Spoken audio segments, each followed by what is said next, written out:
Selamat pagi dan salam sejahtera. Jumpa lagi kita pagi hari ini dalam renungan firman pada pagi hari dari Jemaat Sion Anutapura Palu. Sebelum kita bersama-sama memahami kebenaran firman Tuhan, ya pagi ini kita akan melihat dari kitab Hagai pasalnya yang kedua ayat 16 sampai dengan ayatnya yang ke-20. Mari kita berdoa. Terima kasih Tuhan bahwa dalam pertolongan-Mu kami akan bersama-sama memahami kebenaran firman-Mu pada pagi yang indah ini. Terberkatilah kami untuk memahami firman-Mu lewat kitab Hagai. Biarlah dalam pertolongan-Mu berkati bibir hamba-Mu dalam kuasa kasih-Mu, dan juga kekasih-kekasih kami jemaat Tuhan yang mendengarkan kebenaran firman-Mu lewat refresh pada pagi ini terberkati dalam kasih sayang Tuhan.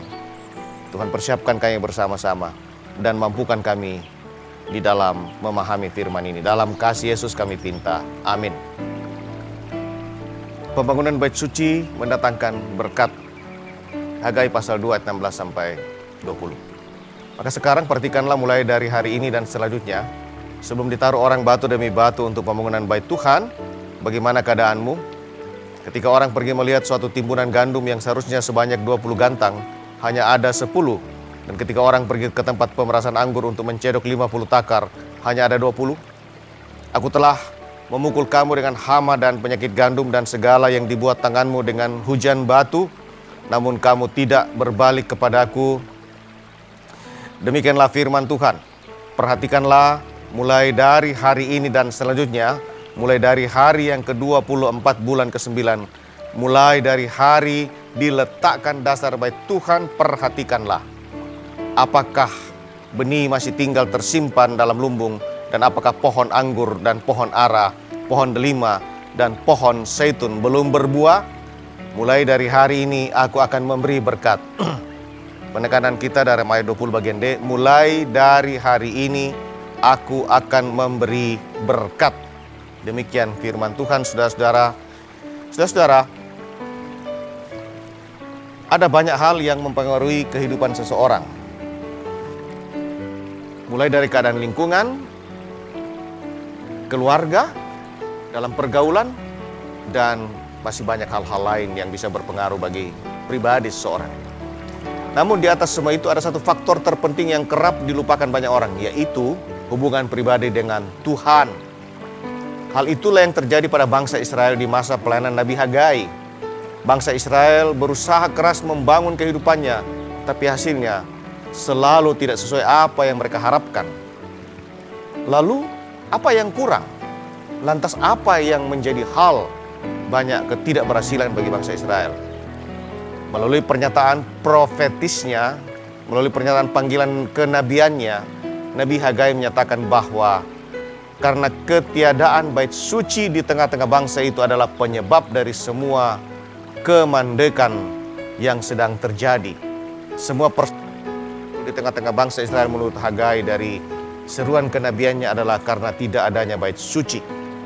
Oleh karena itu Hagai memperingatkan pentingnya bait suci, bahwa ketika bangsa Israel mengalami persoalan demi persoalan, maka harus kembali membangun bait suci yang telah runtuh.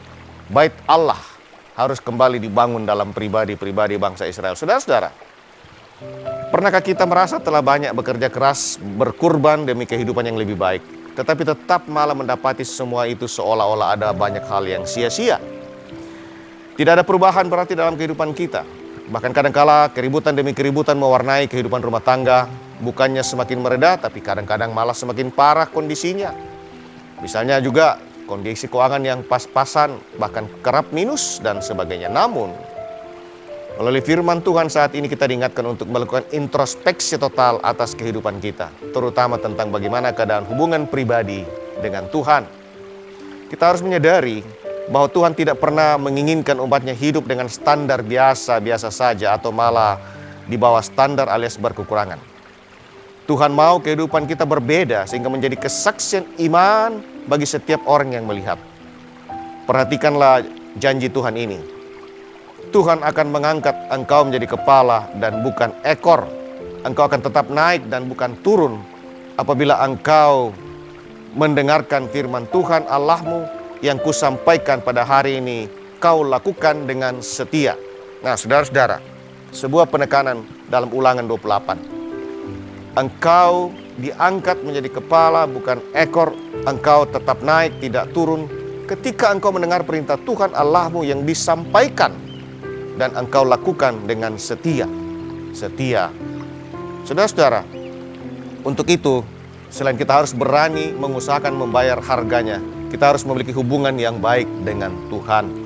Misalnya, dengan semakin banyak kita berdoa, semakin sering dan seriusnya kita memahami dan membaca firman Tuhan, merenungkan firman Tuhan, dan meminta dalam pertolongan Tuhan, kita melakukan dengan baik kebenaran firman Tuhan ini.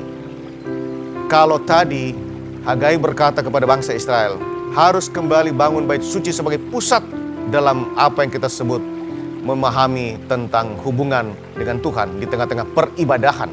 Mari kita bangun bait Allah dalam pribadi-pribadi kita. Bait Allah dalam diri kita menjadi sesuatu untuk menguatkan dan mengokohkan kita, membangun mesbah Tuhan dan mendekatkan diri dengannya dalam kehidupan kita. Lakukanlah dengan baik, dan mari kita alami kehidupan yang diubahkan oleh kasih Tuhan ketika kita semakin dekat dengan Tuhan dalam menjalani hari-hari hidup ini. Teruslah bangun bait Allah dalam diri pribadi selaku anak-anaknya. Tuhan memberkati dan shalom firman Tuhan. Kita berdoa. Terima kasih Tuhan untuk kebenaran firman-Mu pada pagi yang indah ini. Mampukan kami semakin rajin untuk memahami dan merenungkan firman-Mu, semakin datang ke hadapan hadirat Tuhan dalam memohon setiap hal, bagaimana meminta kasih karunia Tuhan, dan senantiasa kami terberkati dalam kasih Tuhan. Kami jalani hidup yang penuh dengan kuasa-Mu, dan senantiasa dikaruniakan hikmat dan kesehatan dalam hari-hari kehidupan kami. Tuhan menolong dan memimpin langkah-langkah kehidupan sebagai anak-anak-Mu. Terima kasih Bapa, ini pinta kami. Kami hanya mohon, berikan kami kemampuan untuk memaknai kebenaran firman-Mu yang boleh kami renungkan bersama pada pagi yang indah ini. Dalam kasih Yesus Kristus kami memohon. Amin.